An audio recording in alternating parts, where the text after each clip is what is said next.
Today we're going to be looking at New Balance's trail runner, the Fresh Foam Gobi version 3. For the whys. First, the shoe is a very lightweight shoe. True to the marketing, New Balance says a 9.5 runs less than 9 ounces. I have an 11.5 here and my shoe's about 10 ounces. The shoe feels very light underfoot, so it does feel like a lightweight trail.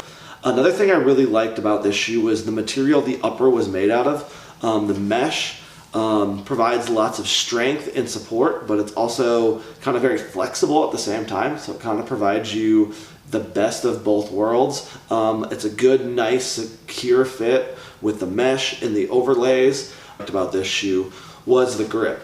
I was really surprised. You know, I've had some issues even with some of New Balance's road shoes where them not grabbing wet pavement, and I don't think the rubber that they used was maybe the best choice. However, I was kind of blown away by the grip on the Gobi version 3.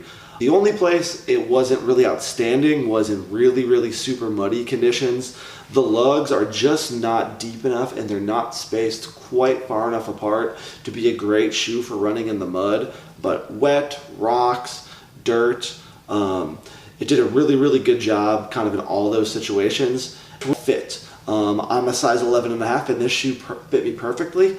I haven't found that to be the case with all New Balance shoes. I often have to size up with New Balances and go from my kind of standard 11.5 up to a 12. But this last but definitely not least reason why you might want to try this shoe is it performs really well. It is very responsive, has a little bit of ground feel. You know, it is kind of... Alright, let's kind of jump into some reasons why you might not want to try this shoe. First thing you might not like is kind of the one-piece construction of the upper. I really like the upper material, but I didn't like that this shoe was lacking a tongue.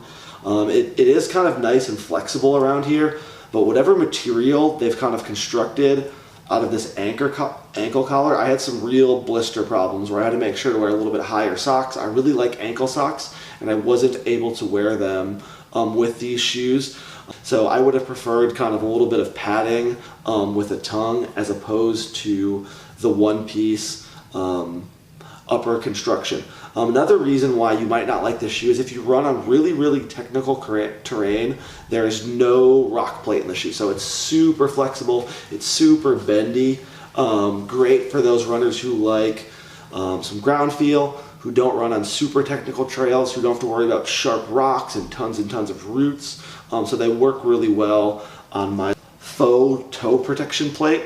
New Balance actually calls it the Toe Protect. All I see is an extra layer of mesh here that's kind of sewed on. So that's some kind of, maybe some kind of false marketing. I don't think it provides a whole lot of protection. This shoe is not going to be a protective trail shoe. It's not kind of in that hybrid hiking trail runner, maybe like a Brooks Cascadia would do. The shoe is good at what it does. It is a good lightweight trail runner, great for single track, great for dirt, great on dry rock.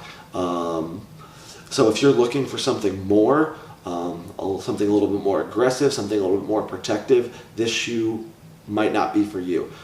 Overall, I would have to give this shoe like maybe a B+, A-. That's a really high score for me. You know, maybe 90 out of 100. I really enjoyed it.